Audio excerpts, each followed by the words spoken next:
अस्सलाम वालेकुम, my self Zahid Ali from FMZ 550 engineering. आज हम जो टॉपिक्स लेकर आए हैं वो है एवैक्यूएशन ड्रिल। और एवैक्यूएशन क्यों कर ज़रूरी है आज हम ये समझने की कोशिश करेंगे। तमाम लोग जो इंडस्ट्रीज़ में काम करते हैं, होटल्स में काम करते हैं या हाई राइज बिल्डिंग में काम करते हैं, उनके लिए ज़रूरी है कि उनको ये पता होना चाहिए कि उनकी जो बिल्डिंग है जिसमें वो काम करते हैं उस इदारे में एवैक्यूएशन के जो गेट्स हैं वो कहाँ हैं और कम से कम वक्त में कहाँ से सेफ मुकाम पर पहुँचा जा सकता है। हम ये कहते हैं कि किसी भी इंडस्ट्री के अंदर ये बहुत ज़रूरी है कि एवैक्यूएशन ड्रिल क्वार्टरली या हाफ ईयरली ये होना बहुत ज़रूरी है, ताकि गाय बगाए वर्कर्स को ये ट्रेनिंग कराई जाए और उनको पता हो कि इन केस ऑफ एमरजेंसी हमें कौन से गेट्स इस्तेमाल करने। मोस्टली होता क्या है कि कंपनीज़ के अंदर वर्कर्स जब काम करते हैं तो उनको इस चीज़ के बारे में बहुत कम बताया जाता है कि कभी फायर हो जाए तो क्या होगा और आपने किसकी क्या ड्यूटी है। तो ये पहले ही से सारा इंतज़ाम होना चाहिए और हर वर्कर्स को पता होना चाहिए कि उसको क्या करना है। मिसाल के तौर पर सबसे पहले हम कहते हैं कि अगर एमरजेंसी हो जाती है और फायर अलार्म्स रेज हो जाते हैं और फायर अलार्म बजना शुरू हो जाते हैं तो फौरी तौर पर काम को छोड़ दिया जाए, चाहे वो कितना ही ज़रूरी क्यों ना हो, उस काम को छोड़ दिया जाए और अपनी जान को सेव करने के लिए एमरजेंसी गेट्स की तरफ जाया जाए। अब एमरजेंसी गेट्स जो हैं उनको कैसे पॉइंट आउट किया जाए कि वो एमरजेंसी गेट्स हैं कहाँ, जब अगर किसी ने बताए नहीं है, और अगर बताए भी हैं और कोई ऐसा मामला हो गया कि फायर हुई, जैसे ही फायर हुई फ़ौरन इलेक्ट्रिसिटी बंद हो गई, अब अंधेरा हो गया। तो अक्सर फैक्ट्रीज़ में ऐसा होता है कि लोगों को पता भी होता है लेकिन अंधेरा होने की वजह से उन्हें समझ नहीं आता कि अब हम किस तरफ जाएं, और इस अफरा तफरी के अंदर जितना फायर से नुकसान नहीं होता उससे कहीं ज़्यादा उस अफरा तफरी से नुकसान हो जाता है। और ये कोई नई बात नहीं है, आए दिन हम अखबारात में, टीवी पे, सोशल मीडिया पर ये देखते हैं कि कंपनीज में आग लगी और माली नुकसान के साथ कितना जानी नुकसान भी हो गया। अभी हाल ही में मैं खुद 2 दिन पहले देख रहा था किसी फैक्ट्री में आग लगी और इंसानी जानों का ज़िया हुआ। तो कंपनी की ये जिम्मेदारी है कि हर फ्लोर के ऊपर फ्लोर मार्किंग करें और ये फ्लोर मार्किंग फ्लोरोसेंट होनी चाहिए जो अंधेरे में चमके, यानी अंधेरे में वो फ्लैश करे। इसी तरह उन रास्तों पर इमरजेंसी लाइट्स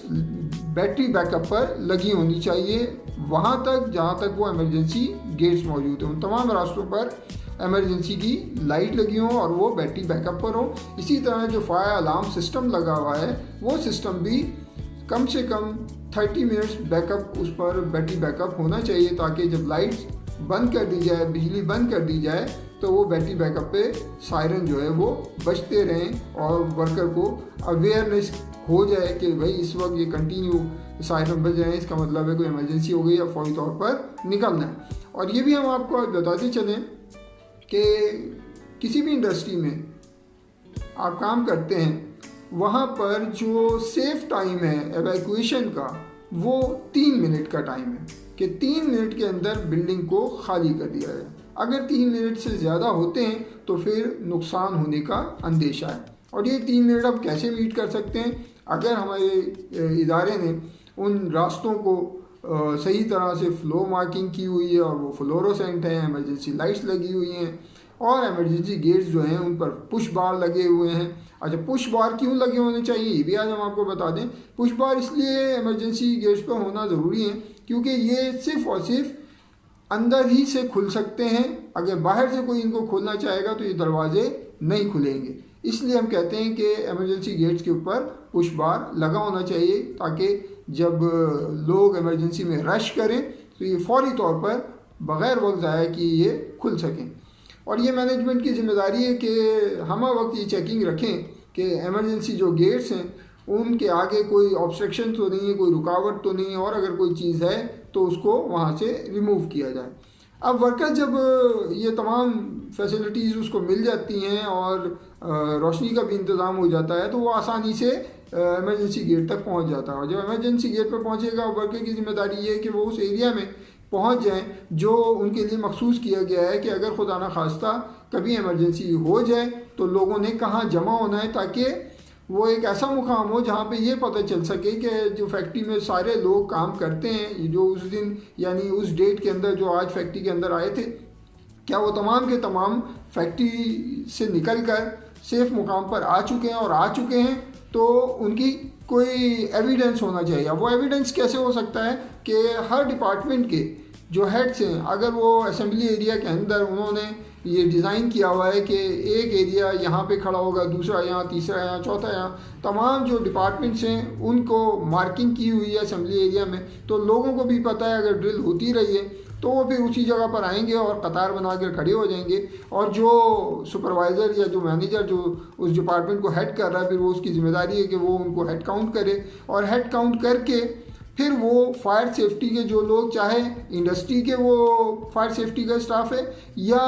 गवर्नमेंट के फायर ब्रिगेड के लोग हैं, जब हेड काउंट हो जाएगा तो ये इंश्योर हो जाएगा हर डिपार्टमेंट का कि कितने लोग आज ड्यूटी पर आए थे और कितने लोग इस वक्त असेंबली एरिया में मौजूद हैं। उसे ये पॉइंट आउट हो जाएगा कि कोई अगर मिसिंग है तो उसको सर्च किया जा सकता है, ये भी पता चल सकता है कि वो किस फ्लोर पे था, वो किस डिपार्टमेंट के था। तो जब ये डिटेल हमें मिल जाएगी, और ये कम से कम वक्त में मिलेगी, कि हमने कहा कि 3 मिनट में लोगों को असेंबली एरिया में आना है और हेड काउंट को काउंट कर देना है, और वो हेड काउंट जैसे ही काउंट होगा तो हमारे हाथ में वो डिटेल आ जाएगी कि हम ये अपने सेफ्टी के लोगों को या बाहर से आए हुए जो फायर ब्रिगेड के डिपार्टमेंट के लोग हैं उनको बता सकते हैं कि हमारे कुछ लोग मिसिंग हैं और वो किस फ्लोर पे थे और किस एरिया में थे, क्या काम कर रहे थे जिसकी वजह से उस एरिया से वो नहीं निकल सके, तो उनको ढूंढना बड़ा आसान हो जाएगा। इसी तरीके से सिर्फ ये यहाँ बात ख़त्म नहीं होती है इवैक्यूएशन की कि वर्कर्स निकल आया, हेड काउंट हो गया और उनको सर्च करना आसान हो गया। मैनेजमेंट की ये जिम्मेदारी भी है कि जो विजिटर्स उस डेट के अंदर और उस टाइम में जिस टाइम फायर हुई उनका हेड काउंट भी ज़रूरी है। वो एरिया भी मखसूस होना चाहिए उस असेंबली एरिया में जहाँ पर विजिटर्स का हेड काउंट किया जाए। अच्छा, विजिटर का हेड काउंट अब कैसे होगा? विजिटर का हेड काउंट ऐसे होगा कि हर विजिटर को जब वो विज़िट करने आता है तो उसको अपने एवैक्यूएशन प्लान जो है उसको बताया जाए। अब वो कैसे बताया जाए? वो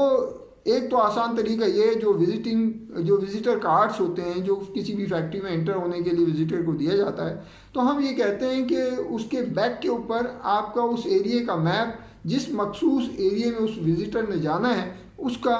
मैप बना होना चाहिए, और उसको वो इनिशियल स्टेज पर उसको बता दिया जाए कि ये आप देख लीजिए, ये हमारे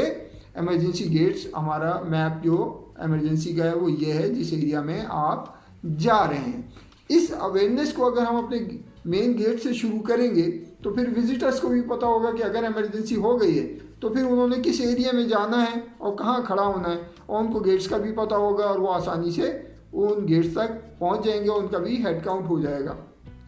तो हमें विजिटर्स के बारे में भी ये इंफॉर्मेशन मिल जाएगी कि कोई विजिटर अगर आया था तो क्या वो यहाँ असेंबली एरिया में मौजूद हैं या नहीं, और अगर नहीं तो फिर वो किस जगह पर विज़िट के लिए आए थे, उनको वहाँ पर सर्च किया जा सकता है कम से कम वक्त के अंदर। कि फायर सर्विसेज के लोग आग बुझाने का काम कर रहे होंगे और रेस्क्यू के लोग उसी टाइमिंग के अंदर लोगों को रेस्क्यू कर रहे थे। बदकिस्मती से हमारी इंडस्ट्रीज़ के अंदर, बड़ी बड़ी इंडस्ट्रियों के अंदर हमने ये देखा है कि फायर अलार्म सिस्टम तो लगे होते हैं लेकिन उनकी मेंटेनेंस ना होने की वजह से जिस वक्त कोई इमरजेंसी होती है तो वो अलार्म नहीं बजते, और अगर वो बजते भी हैं तो उस वक्त तक बजते हैं जब तक इलेक्ट्रिसिटी बंद नहीं होती। क्यों? कि उनकी जो बैटरी बैकअप है, कि किसी ने कभी भी उनकी बैटरीज को चेक ही नहीं किया कि आया वो वैलिड भी हैं या नहीं। तो ये एक बड़ा इशू इंडस्ट्रीज़ के अंदर देखने में आया है, तो इसको इंश्योर करना चाहिए मैनेजमेंट को कि ये अपडेट हो। इसी तरीके से जो हमारी इमरजेंसी गेट्स होते हैं उनके आगे जो स्टेयर्स होती हैं उनको भी गाय बगाए चेक करना चाहिए। अक्सर मुशाहिदे में ये आया है कि जो इमरजेंसी की स्टेयर्स होती हैं वहाँ पर रास्ते में या स्टेयर्स पर कोई ना कोई हर्डल होती है, तो ये इदारे को ये इंश्योर करना चाहिए कि हमेशा जो है इमरजेंसी की गेट्स जो हैं वो ऑब्स्ट्रक्शंस फ्री हों और वहाँ किसी किस्म की कोई रुकावट ना हो, ताकि लोग जो है जो वहाँ काम करते हैं वो आसानी से असेंबली एरिया तक पहुँच सकें और अपनी ज़िंदगी को सेव कर सकें। क्योंकि आग जब लग जाती है तो हमारे पास बिल्डिंग खाली करने के लिए, जैसे हमने पहले बताया कि 3 मिनट होते हैं, और उस 3 मिनट के अंदर हमें वो बिल्डिंग खाली करनी है ताकि हम अपने लोगों की जानों को बचा सकें और वो सेफ मुकाम पर पहुंच सकें। Thank you.